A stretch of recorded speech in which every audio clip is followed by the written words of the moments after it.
A poem on political scenario from Babita की कविता। जब बदलती है सरकार। सरकारें बदलती हैं, देश के हालात नहीं।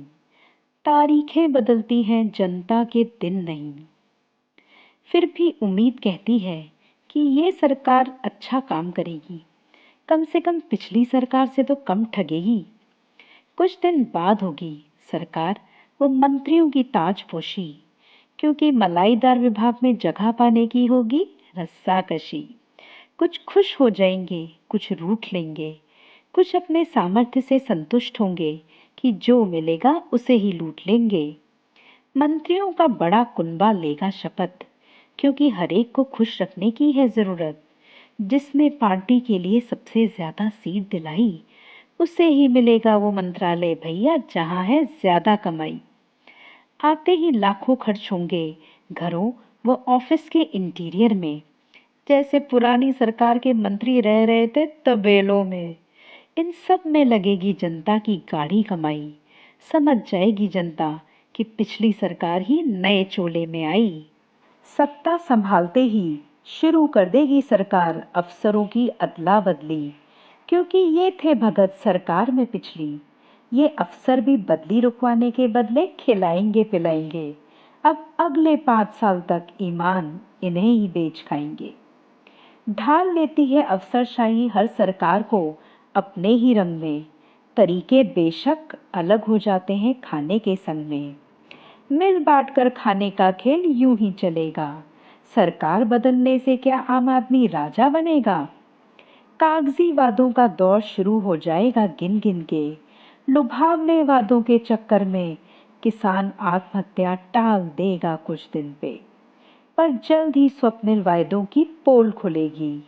समझ जाएगा वो कि उसकी स्थिति ज्यों की त्यों मायूसी भरी रहेगी। विजय की खुमारी से उबरकर सरकार शुरू कर देगी मनभावन काम।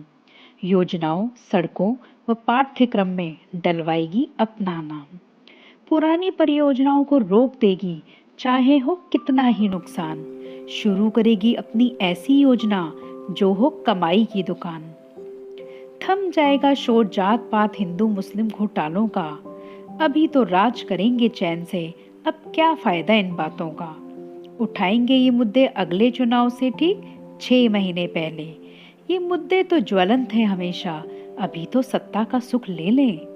जो सड़क पानी बिजली सुचारू हो गए थे ऐन चुनाव से पहले, चलते रहेंगे यूं ही 4.5 साल तक भगवान भरोसे। दिखेगा काम होते हुए 6 महीने चुनाव के बाद व पहले, बाकी चिर निद्रा में सो जाएंगे सत्ता व विपक्ष वाले। इसी शांति में निकल जाएगा सरकार का कार्यकाल। नहीं पड़ेगा किसी को फर्क, चाहे हो दंगे, आए बाढ़ या भूचाल। हर बुरी आपदा में तो इनका खूब फायदा है। राहत के नाम पर लूट और भी ज्यादा है। आगामी चुनाव का बिगुल बजते ही फिर शुरू हो जाएगा वायदों का शोर। सरकार अपनी उपलब्धियां गिनाएगी और विपक्ष कहेगा उसे चोर। राम मस्जिद जात पात घोटाले फिर होंगे मुख्य आधार। एक दूजे को गाली देंगे, करेंगे देश शर्मसार। क्या होगा इस देश का, ये सोच कर मन घबराता है। हर चुनाव के बाद आम आदमी खुद को ठगा सा पाता है। पर अपनी ऐसी दशा के लिए जनता भी है जिम्मेदार। वर्तमान के क्षणिक लाभ के लिए हमेशा करती आई है भविष्य का बंटाधार। भुगतता है देश सदियों तक कुछ लम्हों की खता का खामियाजा। जहां होती है अंधेर नगरी, वहीं होता है चौपट राजा। यदि हम सब जात पात राग द्वेष व लालच को नकार करें स्व विवेक से मतदान, तो जरूर बदलेगा ये मंजर। खुशहाल होगा नागरिक और बढ़ेगा देश का सम्मान। चुनाव के बाद भी हमें लोकतंत्र का पहरेदार बने रहना है, और जहां भी हैं हम वहां अपना उत्तम फर्ज करना है। यदि जागरूक हो जाए जनता तो क्या नहीं कर सकती। उखाड़ फेंक सकती है हर उस सत्ता को, करे जो गलती पर गलती।